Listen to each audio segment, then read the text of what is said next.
professora Elizabeth Souza. Estou hoje aqui para a gente continuar a nossa conversa sobre a inclusão na educação infantil, né? No período, na etapa de creche, educação infantil, o quanto antes, melhor para a vida da criança, né? Quanto antes ela entrar para esse processo educacional, ela vai se sentir mais incluída, ela vai poder ter mais oportunidades de estimulação. E a gente falava também sobre como o professor, né, vai agir ao receber essa criança.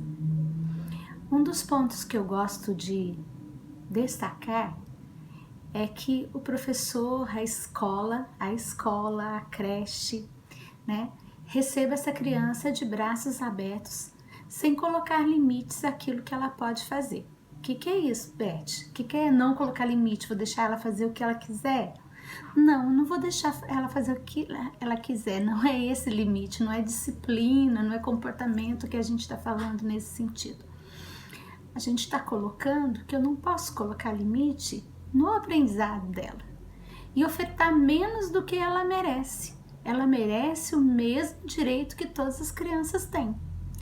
Então, o direito de brincar, de participar, de ser estimulada, de participar das rodas de leitura, de participar das atividades que exijam movimento, de ter as suas oportunidades, claro que flexibilizadas, de acordo com aquilo que elas possam desempenhar.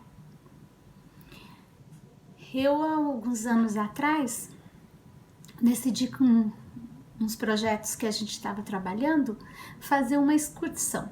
Não era educação infantil, mas acho que vai servir para identificar esse aspecto.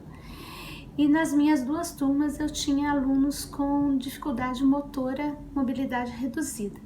E eu resolvi com a turma para a gente visitar o Parque Nacional de Itatiaia. E as pessoas falaram, mas como que você vai? Né? Não vai ter jeito, não vai poder participar. Eu falei, vai, a gente dá um jeito, né? Então nós fomos. Claro, precisei da ajuda de muita gente, claro, as turmas ajudaram muito mesmo, mas foi, segundo um dos alunos, o melhor dia da vida dele, né? O melhor passeio que ele poderia fazer. A única coisa que eu não consegui foi que ele descesse até a margem do rio, porque não tinha como, devido, se eu tivesse mais pessoas, talvez a gente até conseguiria, mas aí era um risco. Mas ele pôde ficar na ponte, né? Ele fez um trajeto de 1 quilômetro, 1.200 metros, um pouco de cadeira de roda, um pouco de órtese. A hora que ele desocupava a cadeira, outra criança sentava na cadeira de rodas e outros carregavam o aparelho dele e nós conseguimos. Uma das crianças de outra turma, que também tinha problema motor, ela foi a que mais se aventurou, né? A irmã dela foi acompanhando, a irmã dela ficou exausta e ela feliz da vida por ter caminhado tanto, por ter participado tanto.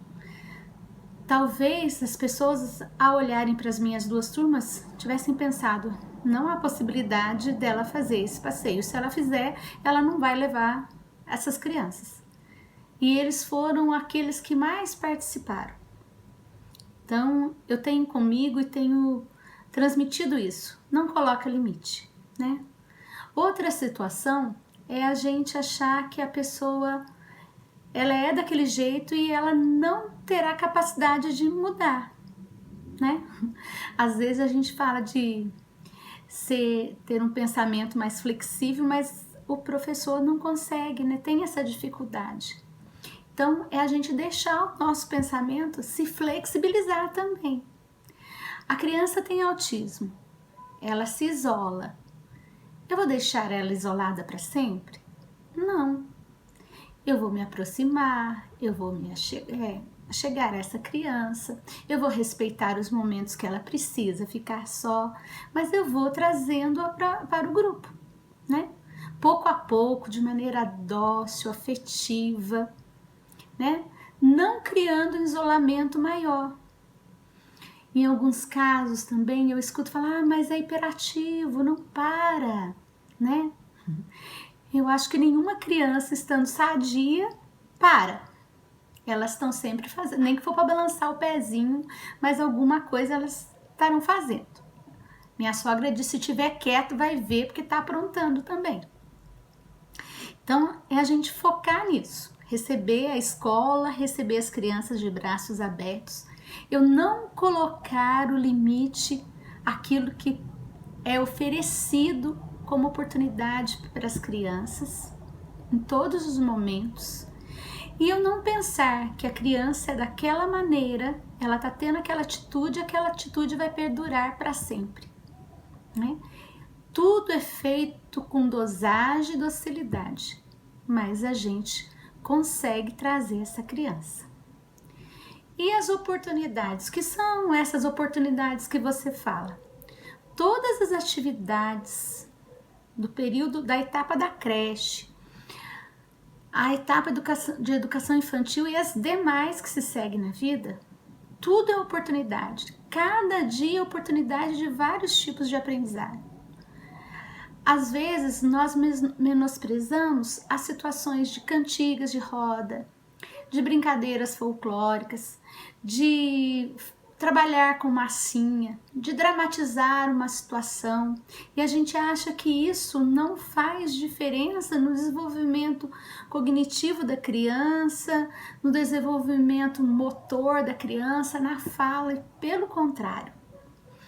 Não é porque as coisas parecem simples ou se assemelham muito àquilo que a gente faz em casa, no dia a dia, ou se assemelham muito a um brincar, e às vezes, na verdade, é o brincar, que elas não têm valor na construção do conhecimento da criança. Contar, ouvir histórias, brincar com rima, discriminar sons, encontrar semelhanças, diferenças, aprender as cores, tudo isso vai colaborar com o desenvolvimento da criança. Então, o que eu digo para você, não prive seu filho, sua filha, dessa convivência tão importante, dessa estimulação tão grande que é a educação infantil. Sei dos medos, sei dos anseios, mas eu vou contar para você, mamãe, medos e anseios nós teremos pelos nossos filhos para sempre, amém, mesmo eles de cabelo branco. Isso vai acontecer. Quanto mais professores conseguirem entender que toda criança tem o potencial, que ela pode ser trazida, que a afetividade é uma porta muito grande para todo aprendizado, que eu posso acreditar, que eu posso oferecer, mais crianças vão se desenvolver plenamente. O que a gente espera? Que a inclusão seja feita o mais breve possível na vida da criança. Que essa inclusão seja entendida, compreendida na cabeça do papai, da mamãe e da escola. Que o laudo da criança não seja algo limitador.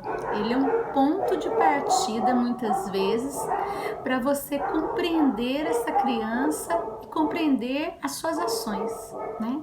Às vezes a criança chora demais, às vezes a criança não suporta o barulho, não suporta tal tipo de atividade, então é hora da gente pesquisar. Ele está dentro do TEA? Então vamos tentar entender o que acontece com ele. O que acontece antes dessa reação, o que desencadeia essa reação. E tem coisas que podem ser ajustadas com muita facilidade. Dependem só do desejo que você tem de colaborar. Outro fator muito importante, eu sempre brinco que existe uma síndrome chamada Síndrome de Gabriela, né? Eu nasci assim, eu sou mesmo assim. Nem a criança tem essa síndrome, nem a mamãe, nem a professora.